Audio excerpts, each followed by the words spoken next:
हाय बच्चों, मैं Vivian sir और हम बात करेंगे फिजिक्स में बलों के अध्यारोपण का सिद्धांत। ये पहला चैप्टर है हमारा और इसको हम लोग देख लेते हैं। बलों का अध्यारोपण का सिद्धांत क्या होता है। यदि किसी निकाय में, मान लीजिए हमारा कोई निकाय है, तो निकाय में हमने मान लिया कि एक आवेश यहाँ पे Q1 से इधर मैंने मान लिया कि एक हमारे पास इधर तरफ है Q2 आवेश। ठीक है, कौन सा आवेश है? Q2 है। और Q2 के बाद यहीं से हमने एक सपोज कर लिया, एक आवेश हमारे पास इधर तरफ है Q3 आवेश, सपोज कर लिया Q3 है। अब बहुत सारे आवेश ने मान लिए थे, तो बहुत सारे अगर आवेश Q1 है, Q2 है, Q3 मान लिया, तो अब इसमें बहुत सारे हमने मान लिए n आवेश हैं। कितने हैं इस निकाय में आवेश? n। तो यहाँ पे हमारे पास एक मूल बिंदु मान लेते हैं, मूल बिंदु से इसको मिला दिया है यहाँ पर। ठीक है, ऐसे करके अब यहाँ पे n आवेश हैं, तो n आवेशों को हम दिखाएंगे, तो ये हम कुछ ऐसे करके दिखा दे रहे हैं यहाँ की क्यों कितने आवेश हैं यहाँ पर? n आवेश हैं। तो यहाँ पर हो गया ये Q1, ये Q2, ये Q3 और इसी के अंदर हमारे पास कितने आवेश हैं? निकाय के अंदर Qn आवेश हैं। तो अगर जैसे बात करें कि यहाँ पर 2 है, यहाँ पे 1 है, तो इधर तरफ जो बल लग रहा है, इधर तरफ हमारे पास बल लगने वाला कितना बल हो जाएगा? बल का मान कितना हो जाएगा? 1 से 2 की ओर लग रहा है, तो 1 से 2 की ओर। इधर तरफ कितना हो जाएगा हमारे पास? 1 से 3 की ओर बल लग जाएगा। ठीक है, अब यहाँ पर हमारे पास ये बल लग रहा है और ये हमारे पास क्या हो जाएगा? Q1। तो यहाँ पर हमारे पास जो बल का मान होगा वो कितना हो जाएगा? दूरी हमने अभी तो दिया नहीं, तो दूरी इधर हम मान लेते हैं कितना है?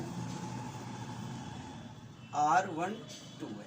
ठीक है, इधर हमारे पास कितनी दूरी है? ये मान लिया 1 3 है, तो 1 3 रख दिया। और ये हमारे पास दूरी कितनी हो जाएगी? अगर इस आवेश से यहाँ से मूल बिंदु की दूरी रखें तो यहाँ पर हो जाएगा हमारे पास Rn कैप, यानी 1 से। ठीक है, 1 कैप, तो यहाँ पे हो जाएगा हमारे पास 1 Rn। तो ये हमारे पास एक निकाय, हमने क्या मान लिया? एक निकाय, या एक हमारा ये क्या है? निकाय। ये एक निकाय है जिसमें क्या है? अनेक आवेश हैं। तो क्या कहेंगे हम? यदि किसी निकाय में अनेक आवेश उपस्थित है या अनेक आवेश, यदि किसी निकाय में अनेक आवेश उपस्थित हैं, तो उस निकाय में किसी एक आवेश पर, उस निकाय में किसी एक आवेश पर अन्य आवेशों द्वारा, ठीक है, अन्य आवेशों द्वारा लगाया गए बल का वेक्टरों का योगफल, बल के वेक्टरों का योगफल, सभी बलों के वेक्टरों का योगफल। तो सभी बलों के वेक्टरों का योगफल कुल परिणामी बल के बराबर होता है, कुल परिणामी बल के बराबर हो। जैसे ये हमारे पास 1 से 2 लगा, अब अगला आ गया 1 से 3 पे लगा, एक का हो गया 1 से आपका जो 1 से n तक दिखाया, तो डैश डैश करके आप यहाँ पर दिखा सकते हैं 1 से n तक। तो ये हमारे पास हो जाएगा बलों के अध्यारोपण का सिद्धांत। जैसे हम यहाँ पे बात कर लें कि बल 1 से F1 का मान कितना होगा, तो यहाँ पर देखिए हमारे पास कितना हो जाएगा? 1/4πε0। और यहाँ पर क्या हो जाएगा? आवेश कौन कौन से थे हमारे पास? है Q1 और एक हमारे पास क्या था? Q2। और बटे में क्या हो जाएगा हमारे पास? R12 का स्क्वायर। ठीक है, और यहाँ पर R12 वेक्टर क्वांटिटीज, ये हो जाएगा।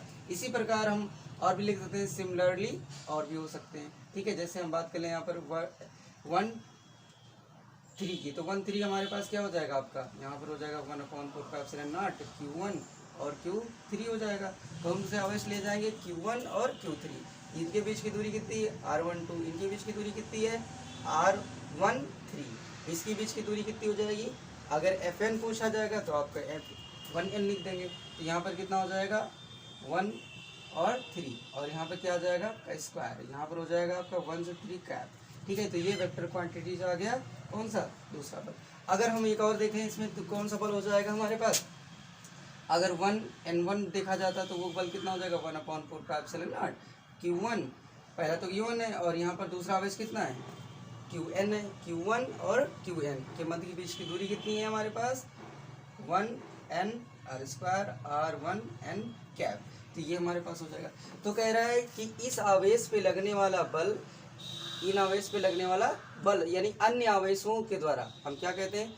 किसी निकाय में, यदि किसी निकाय में अनेक आवेश उपस्थित हैं, यदि किसी निकाय में अनेक आवेश उपस्थित हैं, तो अन्य आवेशों द्वारा, यानी उस आवेश पर अन्य आवेशों द्वारा लगाए गए कुल बल, यानी सभी बल, ठीक है, सभी बल के वेक्टरों का योगफल, वेक्टरों का योगफल वेक्टरों के योगफल।